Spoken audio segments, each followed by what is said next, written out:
बराह द्वादशी अवसर में आज आलीर आराध्य श्री लक्ष्मी बराह जीव मंदिर में श्रद्धालु मानकर भिड़ देखा मिली। तेबे आली सड़क पथरे गले कटक ठारू चांदवाली मध्य 95 किलोमीटर दूर में आली लक्ष्मी बराह पीठ रही।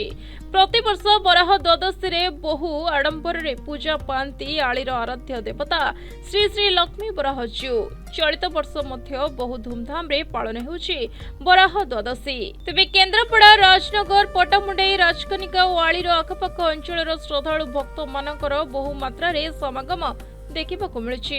माघ मास द्वादशी दिन बड़ी भोरू पहड़ खोलिबा परे मंगल आरती हुए। बराह जीव को स्नान कार्य समापन परे आलीर वर्तमान आली राजा श्री ब्रजकेशरी देव और रानी साहेबंक उपस्थिति रे ठाकुर को सेवक माने अभिषेक करती। यहा परे श्री जीव राजवेश हुंती। यहा परे सर्वसाधारण दर्शन पई अनुमति मिले। मो श्री सुशांत कुमार दास लक्ष्मी बराह सेवक। आज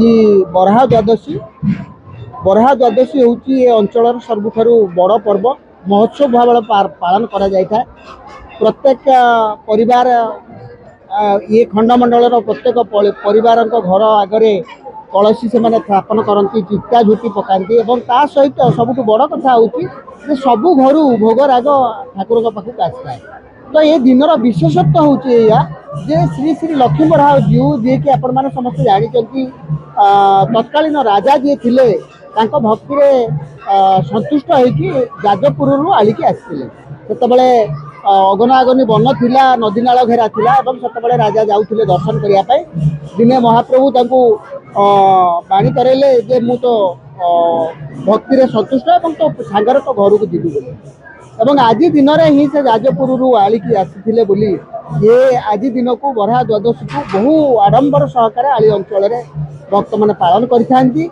ये उत्सव नुहे यहाँ एक महोत्सव परिणत होती देखु हजार हजार भक्त भोजन व्यवस्था कराई, प्रसाद व्यवस्था कराई, हरियाट हो संकीर्तन हो भजन कीर्तन हो विभिन्न अनुष्ठान तरफ मागणार जलछत्र दही पानी चा सब प्रकार व्यवस्था कराई। तो ये अंचल जदि सबुठारु बड़ उत्सव बोली कह जाए बराह।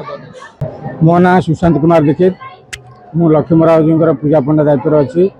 आज हूँ माघ मास द्वादशी तिथि जोटा कि आम आदिवासी समस्ते बराह जन्म दिवस बोली पालन कराए, महा महोत्सव पालन कराए।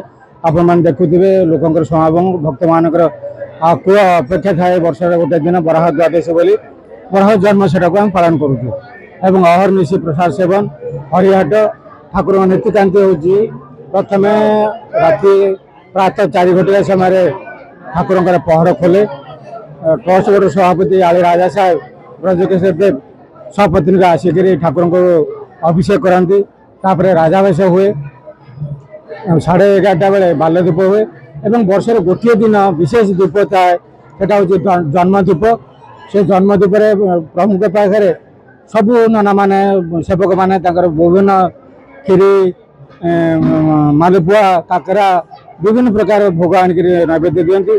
प्रसाद दीप हुए गोटाए बेले पहड़ पड़े पुणी 3 घटिका समय पहड़ खोले और सर खीरी भोग हुए। संध्या 6टा बेले संध्या दीप हुए, 9टा बेले प्रसाद दीप होकर पहड़ पड़े और भक्त मैंने अहर्निशी दीप सरला ठाकुर प्रसाद सेवन करती। सबू लोक जिला सारा राज्य सारा लोक मैंने विकल होकर ठाकुर जन्मदिन प्रभु दर्शन कर प्रभु प्रसाद पाई निजक अशेष धन्यवाद करते। तेबे श्री बराह जीव को यह विशेष उत्सव उपलक्षे मंदिर ठारू आली बजार पर्यंत तोरण आलोक सजा करा जाई आकर्षणीय परिपाटी रे साजसज्जा देखा मिली।